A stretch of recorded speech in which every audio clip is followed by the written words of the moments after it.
ప్రియమైన వాళ్ళ నేటి దినాల్లో మనం చూసినట్లయితే అందరి చేతుల్లో ఒకే రకమైనటువంటి బైబిల్ ఉంది. అందరూ బైబిల్ని చదువుతున్నారు కానీ అందరూ కూడా ఒక్కొక్క రకమైనటువంటి భావాన్ని కలిగి ఉన్నారు.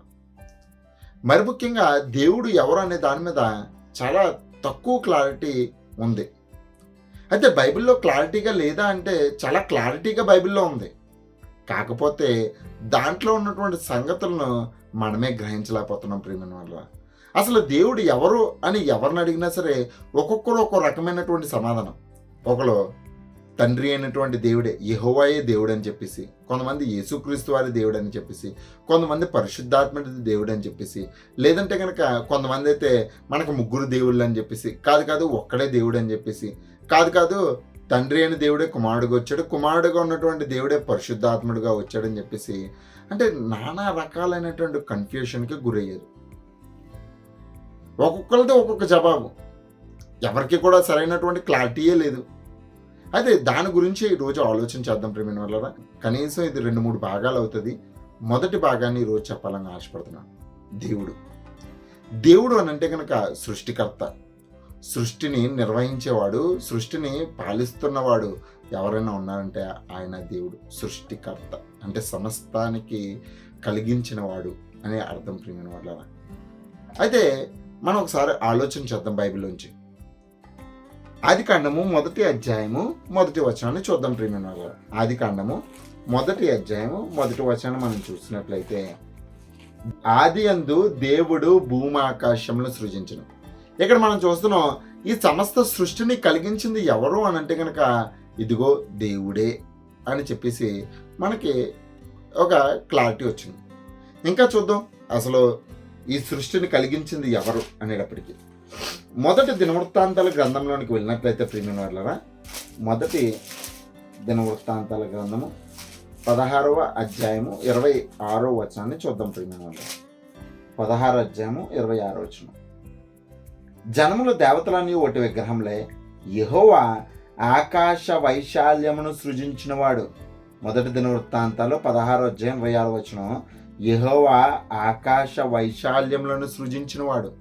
ఎవరంటండి ఈ ఆకాశాన్ని, ఈ సృష్టిని, అందుట్లో ఉన్నటువంటి సమస్తాన్ని నిర్మించిన వాడు ఎవరన్నంట? ఇదిగో యెహోవాయేనంట. మరికొద్దిగా కిందకు వెళ్దాం, మరొక వచనం చూసుకోవచ్చు. యెషయా గ్రంథము 42వ అధ్యాయము, యెషయా గ్రంథము 42వ అధ్యాయము 5వ వచనం చూద్దాం ప్రియమైన వాళ్ళ. ఆకాశములను సృజించి వాటిని విశాలపరిచి భూమిని అందులో పుట్టిన సమస్తమును పరిచి దాని మీద ఉన్న జనులకు ప్రాణమును దానిలో నడుచువారికి జీవాత్మను ఇచ్చుచున్న దేవుడైన యెహోవా ఎలాగూ సెలవిచ్చుచున్నాడు. ఎంత క్లారిటీగా చెప్పారు చూడండి. ఆకాశమును సృజించి వాటిని విశాలపరిచి భూమిని అందులో పుట్టిన సమస్తమును పరిచి దాని మీద ఉన్నటువంటి జనులకు ప్రాణమును దానిలో నడుచువారికి జీవాత్మను ఇచ్చుచున్న దేవుడైన యెహోవా ఎలాగ సెలవిచ్చున్నాడు.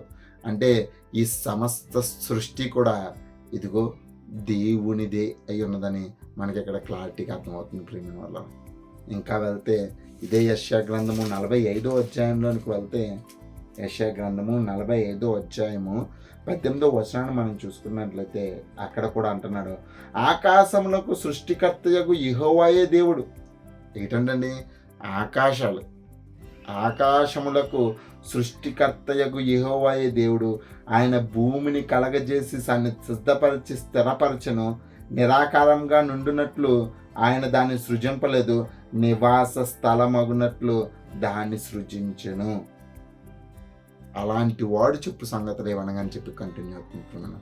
అంటే ఈ వచనాలన్నింటి పట్టించి మనకి ఏమర్థమైందంటే కనుక ఇదిగో భూమిని, భూమిలో ఉన్నటువంటి సమస్తాన్ని, అందుట్లో ఉన్నటువంటి జీవరాశులను, వాటన్నింటినీ పోషిస్తున్నది, నడిపిస్తున్నది, అన్నింటికీ ఆధారభూతమైనటువంటి వాడు ఇదిగో యెహోవాయే. ఆయనను కొత్త నిబంధన గ్రంథంలో తండ్రిగా ఉటంకించడం జరిగింది. కొత్త నిబంధన గ్రంథంలో కొంచెం వెరైటీగా ఉంది. అంటే దాంట్లో ఉన్నటువంటి వచనాలను కూడా చూసుకున్నట్లయితే కనుక ఇదేంటి సృష్టికర్త వేరే ఇంకొక అతను అన్నట్టుగా మనకి కనిపిస్తుంది ప్రియమైన వాళ్ళ. అది కూడా ఒకసారి చూద్దాం. ఒకసారి ఆదికాండంలోనూ ఒకసారి చూసుకుని మనం వెళ్దాం. ఆదికాండం 1వ అధ్యాయము 2వ వచనాన్ని చూసుకున్నట్లయితే కనుక అక్కడ ఒక మాట ఉంది.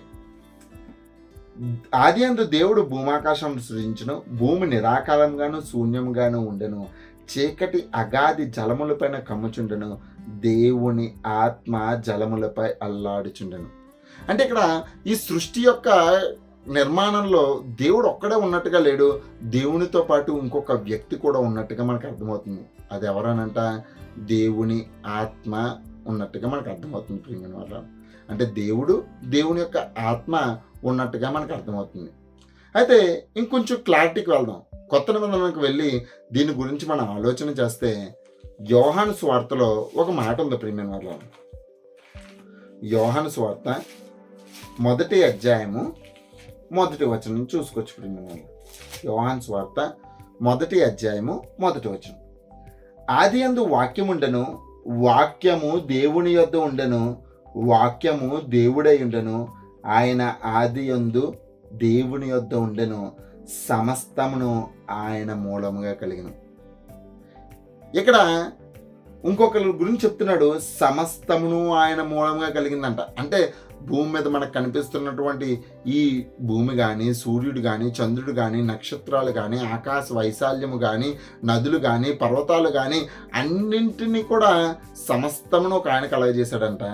ఆయన 14వ వచనం చెప్తున్నాడు, ఆ వాక్యము శరీరధారియే కృపాసత్య సంపూర్ణుడిగా మన మధ్య నివసించను. ఆయన ఎవరో కాదు, యేసుక్రీస్తు వారని చెప్పేసి యోహాను గారు రాస్తున్నారు పరిశుద్ధాత్మ ప్రేరేపణతో. ఇంకా చూద్దాం అంటే అప్పుడే మనం కంక్లూషన్కి వచ్చేచ్చు. ఆయన మూలంగా కలిగిందని అంటే కనుక ఆయన యేసుక్రీస్తు వారు. కొలసీలు రాసిన పత్రిక 1వ అధ్యాయము 16వ వచనం చూద్దాం అంటున్నాను. 15 నుంచి చూస్తే, ఆయన అదృశ్య దేవుని స్వరూపియే సర్వ సృష్టికి ఆది సంభూతుడై ఉన్నాడు. అనగా ఆకాశం అందున్నవి కానీ, భూమి ఎందున్నవి కానీ, దృశ్యమైనవి కానీ అదృశ్యమైనవి కానీ, అవి సింహాసనములైనను, ప్రభుత్వములైనను, ప్రధానులైనను, అధికారములైనను, సర్వమును ఆయన యందు సృజింపబడను. సర్వమును ఆయన ద్వారాను ఆయన బట్టి సృజింపబడను. ఎవరి ద్వారా సృజింపబడ్డాయంటండి? ఆయన ద్వారాను ఆయన వలన సృజింపబడిన సర్వము. అది పరలోకంలో కానీ, భూమి మీద కానీ, ఎక్కడైనా కనిపించేది కానీ, కనిపించింది కానీ, ప్రభుత్వాలైనా, సింహాసనలైనా అన్నీ కూడా ఆయన ద్వారానే కలిగిందంట ప్రియమైన వాళ్ళని. ఆయన మూలంగానే కలిగిందంట. ఆయన ద్వారానే కలిగిందంట ప్రియమైన వాళ్ళని. ఆయన ఎవరో కాదు, మన ప్రభు అయినటువంటి యేసుక్రీస్తు వారు ప్రియమైన వాళ్ళని. మన ప్రభు అయినటువంటి యేసుక్రీస్తు వారు.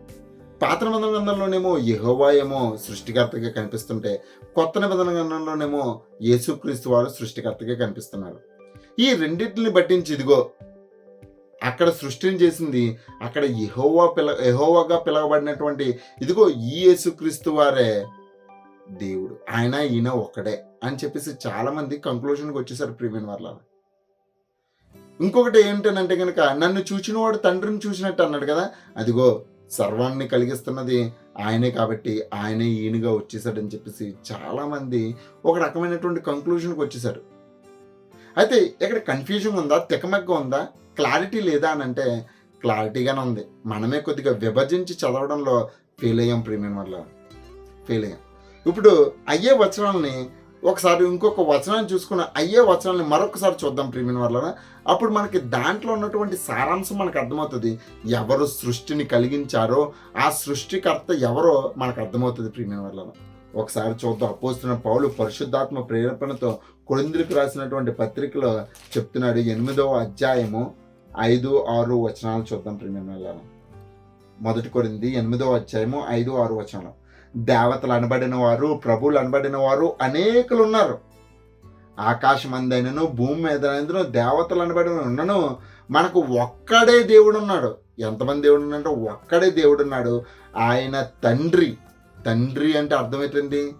పుట్టించేవాడు, ఆధారభూతుడు, అన్నింటికి కూడా ఆయనే మూలమై ఉన్నవాడు. ఆయన్ని ఎవరంటారంటే తండ్రి అంటున్నాడు. ఆయన నుండి సమస్తమును కలిగను. ఎవరి నుండి కలిగిందంటే సమస్తమును? ఆయన నుండి సమస్తమును కలిగను. ఆయన నిమిత్తం మనమున్నాం. అంటే ఈ సృష్టి కానీ అన్నింటికి కూడా మూలము ఎవరు అని అంటే కనుక ఇదిగో చెప్తున్నాడు, ఆయనే తండ్రి. ఆయన నుండే సమస్తమును కలిగింది. మనకి కనిపిస్తున్న అన్నిటికీ కూడా ఆయనే. మరియు మనకు ప్రభు ఒక్కడే, ఆయన యేసుక్రీస్తు.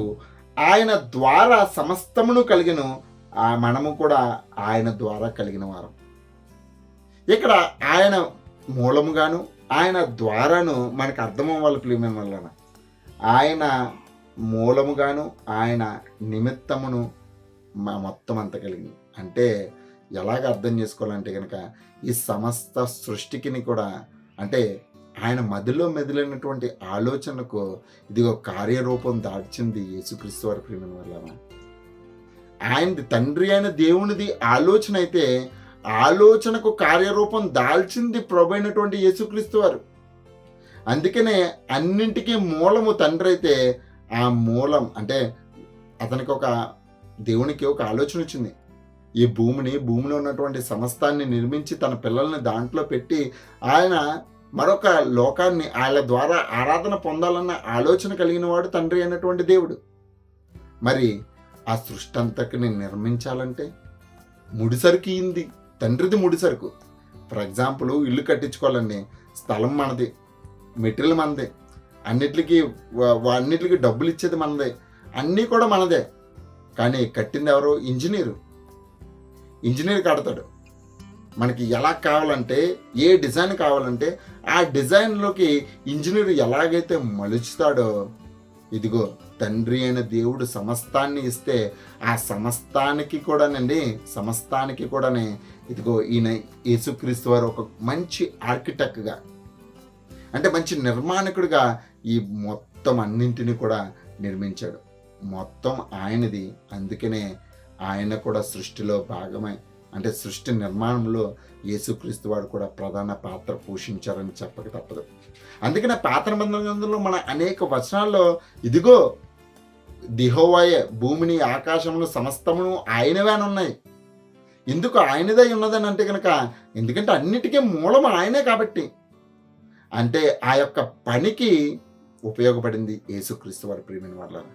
అంటే సృష్టిని ఆధారభూతుడు ఎవరనంటే కనుక దేవుడు, నిర్మించిన నిర్మాణకుడు యేసుక్రీస్తు. ఈ ఒక్క వచనమే కాదండి, అనేక వచనాలు కూడా ఉన్నాయి. మనం చూసుకున్నట్లయితే కనుక మనకు అర్థమవుతుంది. హెబ్రీలకు రాసిన పత్రికలో కూడా ఉంది. హెబ్రీలు రాసిన పత్రిక 1వ అధ్యాయము 2వ వచనం. హెబ్రీలు రాసిన పత్రిక 1వ అధ్యాయము 2వ వచనాన్ని మనం చూసుకోవచ్చు ప్రియమైన వాళ్ళ. ఇదిగో ఈ విధంగా రాయబడింది. ఆ దినముల అంతమందు కుమారుని ద్వారా మనతో మాట్లాడును.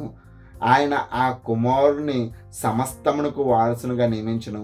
ఆయన ద్వారా ప్రపంచములను నిర్మించాడు. అంటే మనకు కనిపిస్తున్నటువంటి సమస్తాన్ని కూడా నిర్మించిన నిర్మాణకుడు ఎవరనుకున్నాడు? ప్రభువే. మనం కొలసీలు రాసిన 1 కొరింథీలో చదువుకున్నాం కదండి. ఇంతకే మనల్ని నిర్మించిన నిర్మాణకుడు కూడా ఎవరనుకున్నాడు? ప్రభువే ప్రియమైన వాళ్ళరా. మట్టితో బొమ్మను చేసి తండ్రి అయిన దేవుని దగ్గరికి తీసుకుని వెళ్తే ఆయనలో ఉన్నటువంటి జీవాత్మను ప్రవేశపెట్టగా మనం అందరం కూడా జీవాత్మలుగా మార్చబడ్డాం. అందుకనే సృష్టిలో కార్యక్రమంలో యేసుక్రీస్తు వారిది కూడా ప్రధానమైనటువంటి పాత్ర ఉందన్న విషయాన్ని మర్చిపోకూడదు. తండ్రి మూలమైతే కనుక ఇదిగో యేసుక్రీస్తు వారు మంచి నిర్మాణకుడుగా, మంచి శిల్పిగా, మంచి ఆర్కిటెక్ట్గా ఆయన ఇదిగో ఈ మనకు కనిపిస్తున్నటువంటి చరాచర సృష్టిని, మనకు కనిపించిన దానిని ఎంతో అద్భుతంగా నిర్మించినటువంటి నిర్మాణకుడు ప్రియమైన వారలారా.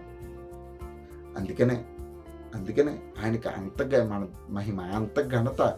ఎందుకనంటే కనుక యేసుక్రీస్తు చాలా కష్టపడ్డాడు. అసలు తండ్రి అయిన దేవుని యొక్క ఆలోచనలోనికి వెళ్ళి ఆయన సంకల్పాన్ని పూర్తి చేయడానికి ఆయన పడని పాట అంటే అంత కాదు ప్రియమైన వాళ్ళరా, అంత కాదు. అందుకనే మనం చూస్తున్నాం ప్రియమైన వాళ్ళరా, ఇక్కడ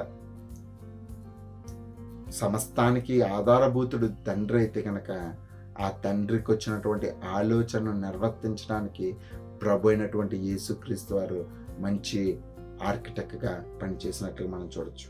అదే సామెతల గ్రంథము 8వ అధ్యాయంలో మనం చూసుకున్నట్లయితే 8:30 మనం చూసుకున్నట్లయితే మనకి అక్కడ చూడొచ్చు ప్రియమైన వాళ్ళ సామెతల గ్రంథము 8వ అధ్యాయము 30వ వచనం. నేను ఆయన యొద్ద ప్రధాన శిల్పినై అనుదినము సంతోషించుచు నిత్యము ఆయన సన్నిధిని ఆనందించుచుంటిని.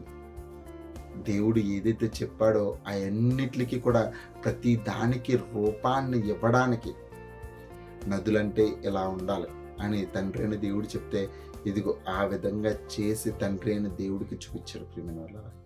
కొండలు, పర్వతాలు, లోయలు, అడవులు ఇలా ఉండాలని అంటే కనుక వాటన్నింటినీ ఇదిగో భూమి మొలిపించగాక ఎందుకు సృష్టి మామూలుగా ఆదికాండంలో మనం చదువుకుంటే 6 దినాల సృష్టి అంటే అది భూదినాలు కాదు, ఎన్నో వేల కోట్ల సంవత్సరాలు కష్టపడి ప్రతి ఆలోచనను స్థిరపరిచి మనకి ఏది అవసరమో, ఎందుకంటే మనకి రారాజులుగా మనం రాబోతున్నాం భూమి మీదకి.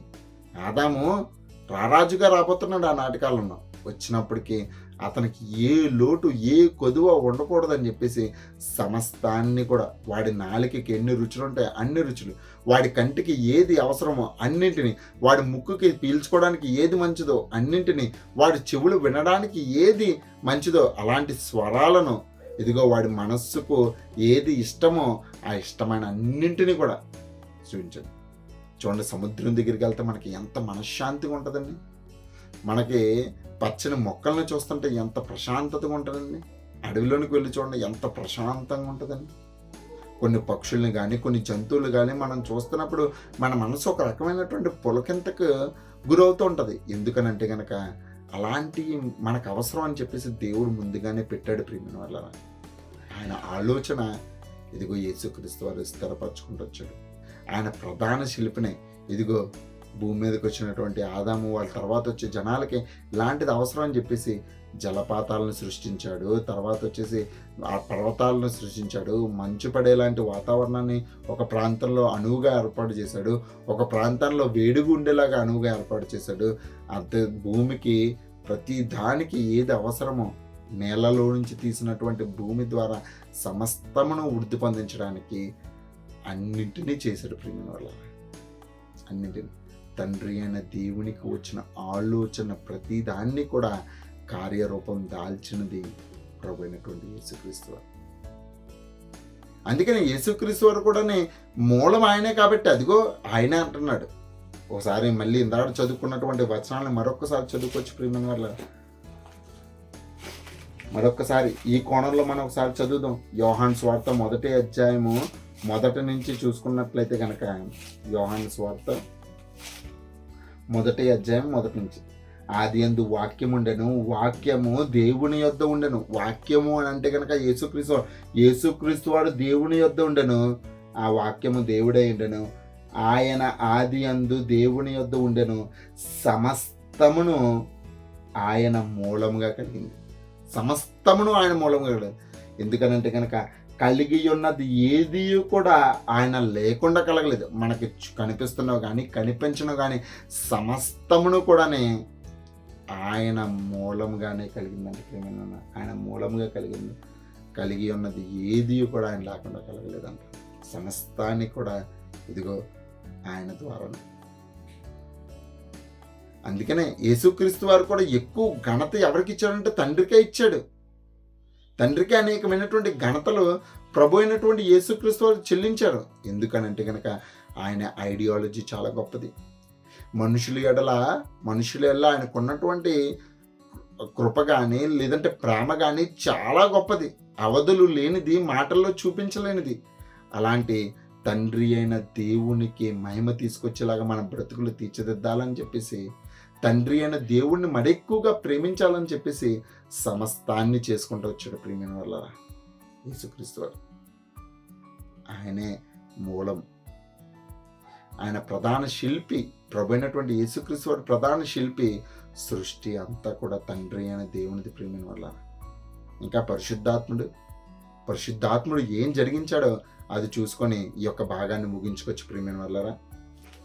ఆదికాండం 1వ అధ్యాయము 2వ వచనం చూసుకోవచ్చు ప్రియమైన వాళ్ళ.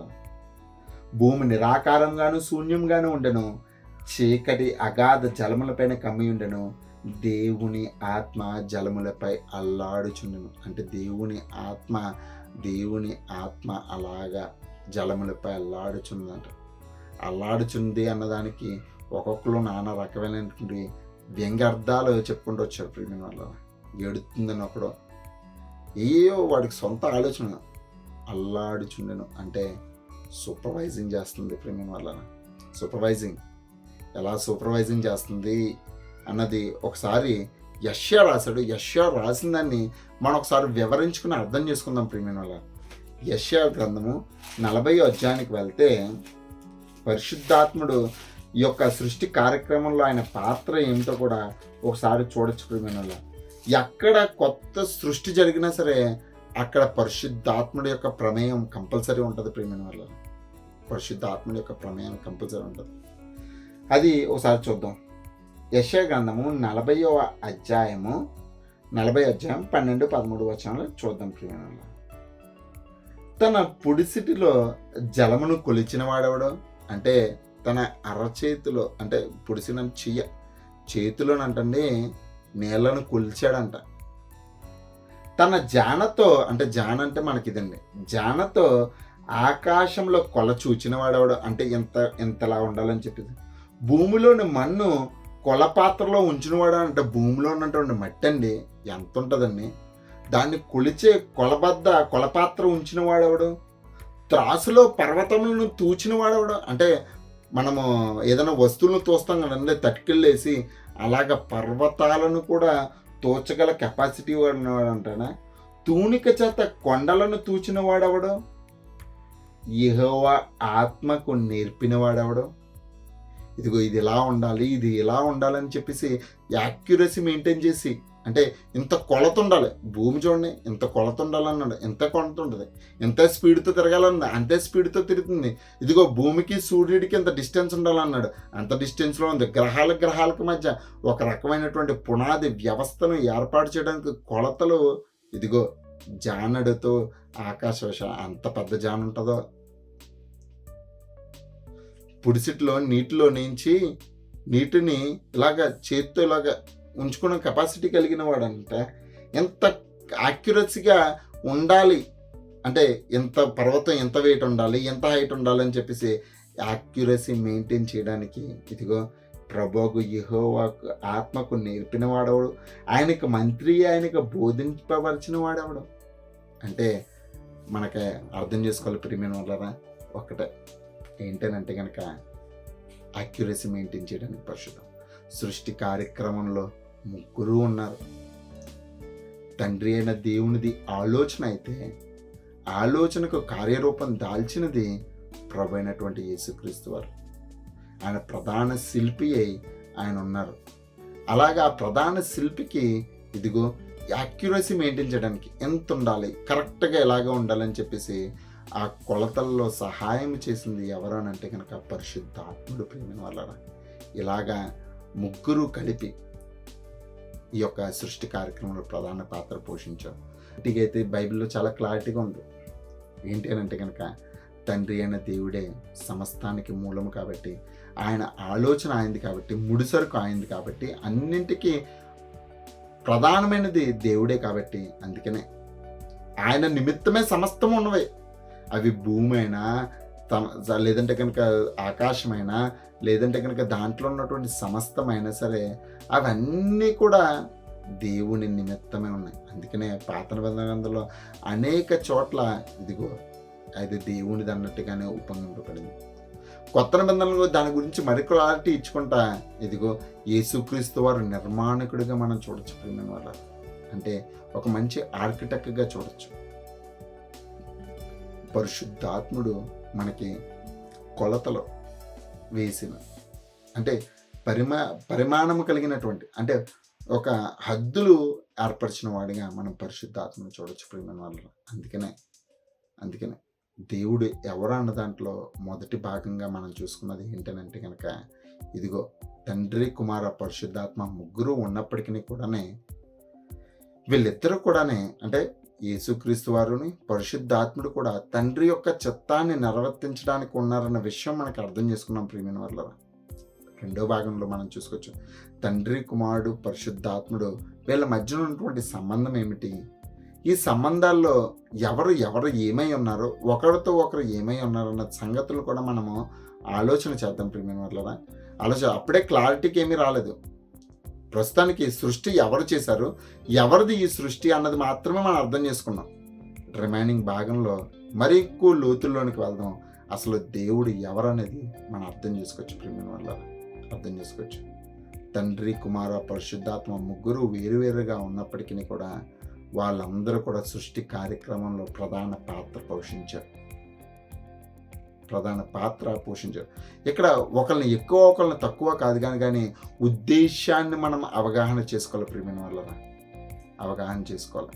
ఆ అవగాహన మనకు అర్థమైతేనే మనం దేవుని యొక్క చిత్తం యొక్క లోతుల్లోనికి వెళ్ళగలం, దేవుని యొక్క సారాంశాన్ని మనం అర్థం చేసుకోగలం. లేదంటే కనుక మనము అసత్యంలోనూ అపార్థంలోనూ ఉంటాం.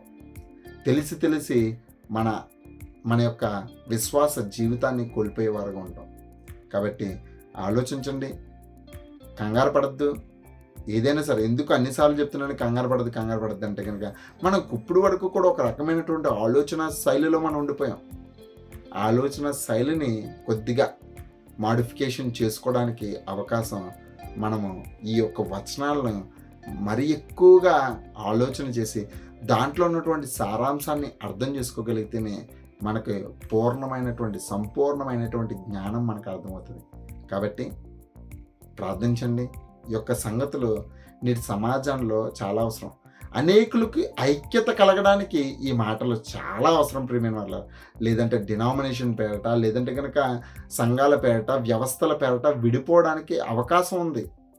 ఒకటే బైబిల్ కలిగి ఉన్నప్పటికీ కూడా వేరు ఆలోచనలు పెట్టుకోవడం వల్ల మనం అందరం కూడా విడిపోతున్నాం. ఒకరిది సత్యమని ఒకరిది దూషించడం, ఒకరిని దూషిస్తూ ఒకదాన్ని పొగడము, ఒకదాన్ని పొగుడుతూ ఇంకొక దాన్ని అసహించుకున్న దాన్ని మరి ఎక్కువగా ప్రచారం చేసి దాన్ని బట్టించి క్రైస్తవ్యం మొత్తాన్ని అపార్థం చేసుకోవడానికి దారి వెళ్తుంది. కాబట్టి ఈ దారిని మార్చాలంటే కనుక ఆలోచన చాలా అవసరం, దేవుని యొక్క సంకల్పం అవసరం, పరిశుద్ధాత్మ సహాయము అవసరం. కాబట్టి మీరు కూడా ప్రార్థించి దేవుని యొక్క సహాయం కోసం ఎదురు చూద్దాం ప్రియమైన వాళ్ళ.